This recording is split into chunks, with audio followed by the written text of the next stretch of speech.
Hey, this is Mariela from the Functional Company. All right, today I want to talk about how do I prepare to start fasting? Okay, because there's actually steps to do before doing a fast. And what I noticed is that sometimes people get really excited about fasting and they just go right into it. They're like, okay, I'm just not going to eat for, X amount of time, one day, 16 hours, etc.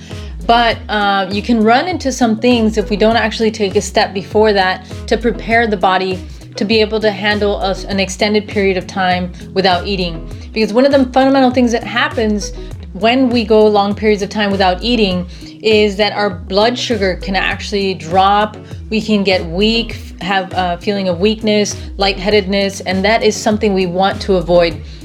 So if you go through a period of fasting, whether it's 16 hours, 18 hours, whatever amount of time it is that you decide to do, and you get to a point where you actually feel weak, lightheaded, like extremely hungry, that is a sign of, just for me, like my point of view is simply stop the fast and eat. Don't try to be like, no, I'm just gonna keep going, because there's a step that we missed beforehand, and that step is to prepare by getting the cells to be fat adapted. So what do I mean by that? Our cells have two main sources of fuel, ways that they produce energy. They either do that with carbohydrates or sugar, or they do it with fat. Most of us have trained ourselves over the course of decades to actually use sugar for fuel. So we eat a higher carbohydrate diet. We're eating fruits, some higher carb vegetables. Some people have, sodas and breads and pastas and things like that. So if you're in the category where you're not eating a low carb diet, let's say you are eating actually a low fat diet and you're eating more carbs and cereals and oatmeals and fruit juices and all these kinds of things, those are too many carbohydrates for the body. But what happens is that the cells are trained to produce energy with sugar. So if you go for a long period of time without eating, your blood sugar drops and your cells are basically pissed, And what we want to do, they're not able to transition to burn fat for fuel. So we actually want to have a period beforehand where we're training the cells to make that transition to burn fat for fuel. And the amazing thing about this is that it makes our blood sugar very stable, and it decreases the amount of hunger that we have throughout the day, and then definitely throughout the fast. So if you experience hunger during a fast, it's very mild, very easy to overcome, and it's a completely different type of hunger, which is something I'll mention in the future, different types of hungers. But what I want to mention here is that there's a step before, there's a preparatory step that we need to take before you go into a fast.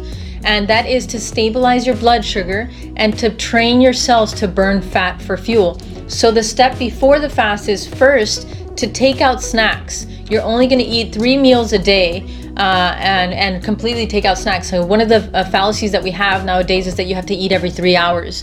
And so people are just constantly eating, and we're stimulating insulin. We're constantly messing with our blood sugar, and our cells are constantly using the sugar to make energy, right?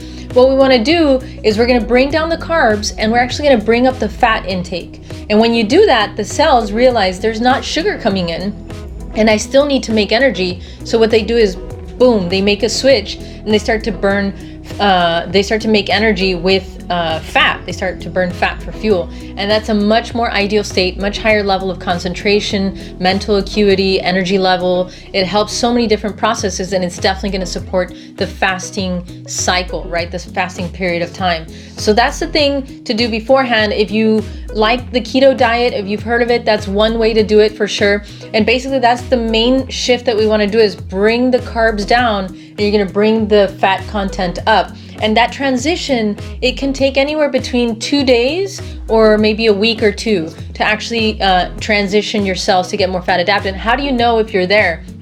One of the ways to know is that your hunger between meals goes down completely. You're not going to have cravings for sugar goes down, your energy goes up. You're just going to overall feel a lot more stable. And that's going to be a good indicator for you that you've transitioned into more fat adapted state.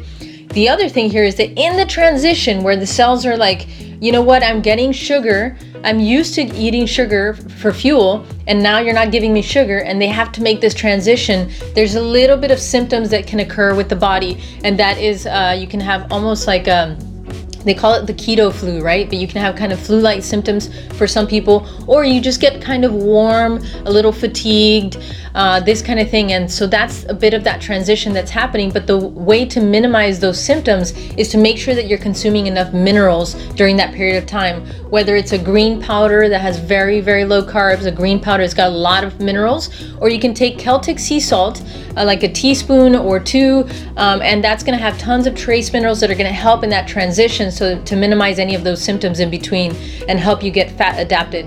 So that's the number one step to do before you even start fasting 12, 14, 16, 18 hours or longer, is just get your cells to learn to burn fat for fuel and to make that transition very easily, so our blood sugar is not getting out of control. That's what I want to mention this time around. Hopefully that's helpful for you. Thanks so much for tuning in, and I'll see you on the flip side. Hey, if you're liking the information on this channel, don't forget to subscribe, click the button, and share this with your friends and family. We've got lots more information coming. Thanks so much for being here.